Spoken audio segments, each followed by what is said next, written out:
अस्सलाम वालेकुम friends, welcome back to Top Smarties. Drama serial Tere Bin जो दिन ब दिन बहुत ही इंटरेस्टिंग होता जा रहा है कि लोगों का इंटरेस्ट तो इसकी तरफ बहुत बढ़ता जा रहा है। आखिर अगली एपिसोड में क्या होगा, लोग इसको जानने के लिए बहुत ही ज़्यादा बेचैन हैं। तो क्यों ना इस छोटी सी वीडियो में आपको प्रिडिक्ट करूं कि अगली एपिसोड में क्या होगा।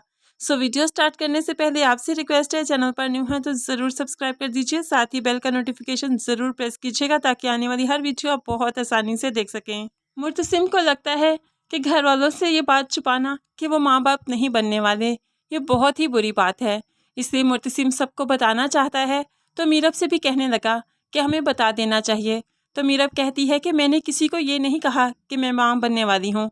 माँ बेगम ने खुद ही ये अज्यूम किया और खुद ही उन्हें पता चल जाएगा कि मैं माँ नहीं बनने वाली, इसलिए अब उन्हें बताने की ज़रूरत नहीं। लेकिन फिर भी मुर्तसिम खाने की टेबल पर सबको बताने की कोशिश करेगा, जो कि फिर से मीरब नहीं बताने देगी। अनवर साहब के पूछने पर फिर मीरब बात बदल देगी और कहेगी कि हम तो ये कहना चाहते थे कि कुछ दिन के लिए हम लोग कराची जा रहे हैं। अब हया ने जब ये सुना कि मीरब के साथ मुर्तसिम कराची जा रहा है तो उससे भला ये कैसे बर्दाश्त होगा। उसे लगता है कि ये जो बच्चा नहीं होने वाला कराची जाकर ये अनहोनी हो ही ना जाए। इसीलिए तो वो मीरब के कमरे में जाती है कि इस बच्चे के हवाले से कोई सबूत तो उसके हाथ लग ही जाए।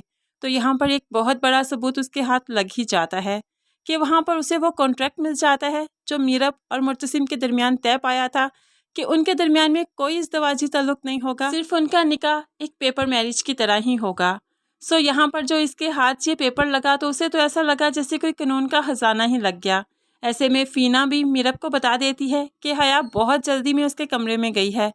तो मीरब भागते हुए हया के पीछे जाती है, तब तक हया वो कॉन्ट्रैक्ट लेकर वापस आ चुकी है और कॉन्ट्रैक्ट को जल्दी से जाकर माँ बेगम के सामने रख देती है और कहने लगी, ये देखिए आपकी चहेती बहू ने क्या किया कि यहाँ पर मुर्तसिम से साइन करवाए हैं कि वो उसके करीब नहीं आ सकता। माँ बेगम, इसने तो निकाह जैसे पकीज़ा बंधन का मजाक उड़ाया है, अब आप क्या कहेंगी। जब ये दोनों एक दूसरे के करीब आए ही नहीं तो भला फिर ये बच्चा किसका है?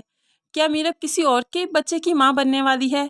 वक़ार साहिब, जिसको रोहेल का इल्म तो था, अब वो भी बोल पड़ता है कि उसे मीरब से इस बात की इस हरकत की तवक्को नहीं थी, क्योंकि उसे भी अपनी परवरिश पर अब शर्मिंदगी है।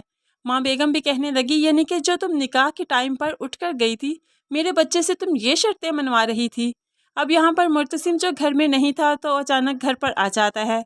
यहाँ पर मीरब की अदालत लगी देख भला उसे कहाँ बर्दाश्त था। यहाँ पर आकर जो माजरे का सारा पता चला तो सबसे पहले तो हया पर भड़क पड़ता है। तुम्हें किसने इजाज़त दी हमारे पर्सनल मैटर्स में बोलने की, हमारे कमरे में जाकर हमारी चीज़ों की तलाशी लेने की?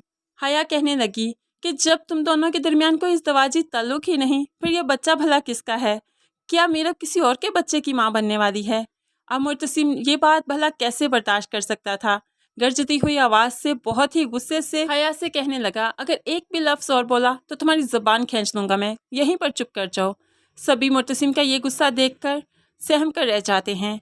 अब वो कॉन्ट्रैक्ट को बहुत ही गुस्से से फाड़ देता है, ये हमारा पर्सनल मैटर था, किसी को भी इसमें बोलने की इजाज़त नहीं दूंगा। और मीरब ने किसी से नहीं कहा कि वो माँ बनने वाली है।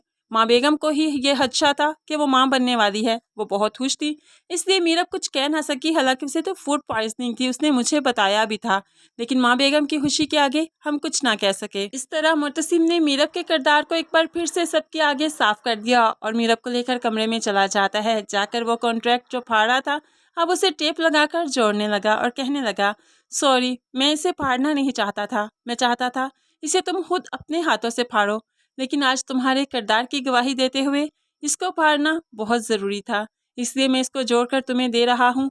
मैं चाहता हूँ मीरब तुम अब इसे फाड़ दो ताकि हमारे रिश्ते की जो दीवारें हैं वो टूट सकें। इस तरह तो लोग हमारे दरमियान में गलतफहमियाँ पैदा करते ही रहेंगे। मीरब भी कॉन्ट्रैक्ट को देखकर बहुत रोती है और सोचने लगी कि मुझे अब इसे फाड़ ही देना चाहिए। लेकिन फ्रेंड्स, अभी तक मीरब इस कॉन्ट्रैक्ट को नहीं फाड़ेगी। अब तो हया दोबारा से चाहती है कि मीरब को तंग करे, क्योंकि तंग करके बहुत मज़ा आया। मीरब जो हर वक्त अपना मोबाइल अपने हाथ में ही रखती है, अब कहीं और रखती ही नहीं। ऐसे में हया उसका मोबाइल छीन लेती है। अब उसे कहने लगी, आओ सीढ़ियों पर, मोबाइल ले लो मेरे से। साथ ही वो सीढ़ियों पर तेल भी फेंक देती है कि जैसे ही ये ऊपर आएगी गिर जाएगी। और अब ऐसा ही हुआ। मीरब को डर था कि कहीं इसी टाइम ही रोहेल की कॉल ना आ जाए, और पहले ही इतना ज़्यादा हंगामा घर में हो चुका है, मज़ीद वो नहीं चाहती। इसीलिए तो वो सीढ़ियों पर जब लेने गई मोबाइल, तो वहाँ पर जो तेल गिरा था तो बहुत ही बुरी तरह से मीरब गिर जाती है। अब यहाँ पर मीरब को बहुत चोटें आ जाएंगी, जो कि मुर्तसिम से फिर से बर्दाश्त नहीं। अब फिर से यहाँ पर एक बहुत बड़ी लड़ाई होने वाली है। लेकिन हमें ऐसा भी लगता है कि रोहेल की कॉल भी अब ज़रूर आएगी मोबाइल पे, जब हया के हाथ में मोबाइल है। तो फ्रेंड्स, इस एपिसोड में तो इतना ही सब होगा। आपको क्या लगता है, जब हया के पास मोबाइल है तो क्या रोहेल की कॉल आएगी या नहीं? क्या रोहेल के बारे में हया जान पाएगी या नहीं? ज़रूर अपनी कीमती राय का इज़हार कमेंट सेक्शन में कीजिएगा। दुआ में याद रखिएगा, अपना बहुत सारा ख्याल रखिएगा। नई वीडियो तक के लिए अल्लाह हाफिज़।